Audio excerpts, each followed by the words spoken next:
À l'Assemblée nationale, les députés ont adopté le projet de loi relatif aux services privés de communication audiovisuelle. Enrichi par une vingtaine d'amendements, ce projet de loi a été adopté par 100 voix pour, 0 contre, 0 abstention. Mahamadou Doumbia, compte rendu. 5 projets de loi étaient à l'ordre du jour de cette séance plénière de l'Assemblée nationale. Parmi les 5 projets, un seul a été discuté. Il s'agit du projet de loi 0932-4L relatif aux services privés de communication audiovisuelle. Ce projet de loi proposé par le ministère de la Communication fait suite à un constat. Le paysage audiovisuel africain est en pleine mutation. Si la radio FM a connu un essor sans précédent dans les années 90, les années 2000 ont été marquées par l'émergence de nouvelles chaînes de télévision avec ses corollaires d'insuffisance liées au manque de législation claire depuis l'éclosion de la diffusion des images des chaînes étrangères, l'absence de texte législatif sur la télévision privée et d'un code de l'audiovisuel et enfin le manque de rigueur dans la gestion du piratage télévisuel. On sait le subterfuge et l'intelligence des enfants aujourd'hui à s'adapter et à voir ce que les parents ne veulent pas qu'ils voient. Quelles sont les mesures qui sont dans ce texte ou bien que vous prévoyez pour que le Malien, les enfants maliens et notre culture soient à l'abri d'un certain nombre de dérives? Je n'ai pas vu ça dans le texte. Voyons ça, j'allais dire de façon systémique. Il y a aujourd'hui le texte qui est proposé sur les services privés de communication audiovisuelle. Dans quelques jours, le texte sur la publicité. Il y a le texte sur l'instance de régulation. Il y a le texte sur la création des écoles supérieures en sciences de l'information et de la communication. Mais il y a aussi le texte de la relecture des services publics. Donc c'est un chapelet qu'il faut voir, un ensemble qu'il faut voir. Mais l'essentiel est que cela doit s'inscrire dans une vision globale. Donner à notre pays les moyens d'avoir une presse assez responsable et libre. La liberté dans la responsabilité, c'est ça le credo, ce sont les moyens que nous voulons qu'on mette à disposition pour la presse. Pour mieux maîtriser ce sujet et comprendre en profondeur, 23 amendements ont été apportés et discutés. Parmi ces amendements, 22 ont été adoptés à l'unanimité par 91 voix pour, 2 contre, 6 abstentions. Et l'amendement 17 qui fait mention de l'autorisation de diffusion a été l'objet de houleux débat. Cet amendement a été adopté par 92 voix pour, 6 contre, 2 abstentions et 1 non-votant.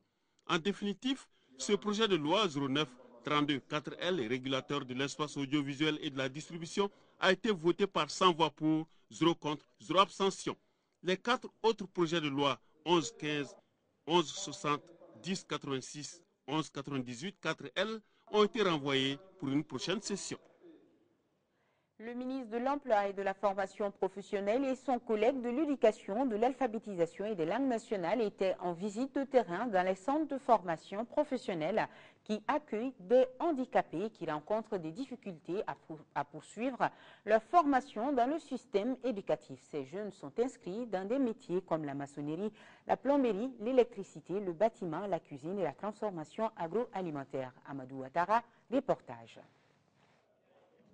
Par cette visite dans les centres de formation professionnelle, le ministre de l'Emploi et de la Formation professionnelle et celui en charge de l'éducation, de l'alphabétisation et des langues nationales voulaient s'informer sur les conditions d'accueil de ces centres, discuter avec l'encadrement et les apprenants afin d'y envisager des dispositions à prendre pour leur insertion une fois la formation terminée. Nous avons parlé du renouveau de la formation professionnelle et nous avions indiqué à l'époque que la langue n'est pas un handicap pour apprendre un métier.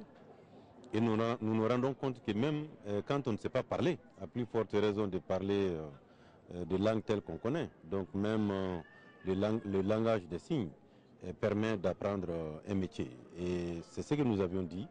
Nous sommes passés voir sur le terrain pour voir si effectivement cela était possible. Et je pense que ce que nous avons vu nous a conforté dans l'idée que l'on parle arabe, que l'on parle bambara, que l'on parle français ou qu'on ait le langage des signes, on peut apprendre un métier et vivre de ça.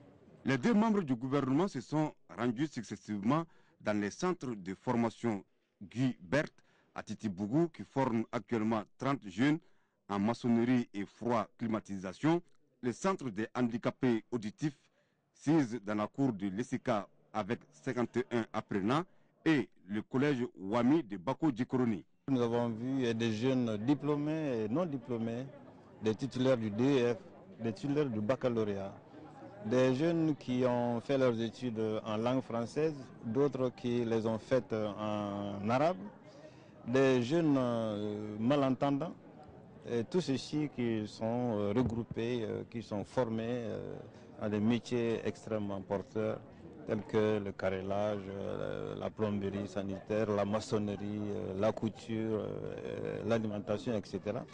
Je pense que là, c'est une initiative extrêmement importante à saluer. L'objectif final recherché par ces différentes formations est de faciliter l'accès des couches vulnérables aux dispositifs de formation professionnelle. Le groupe Économie agricole rurale et les partenaires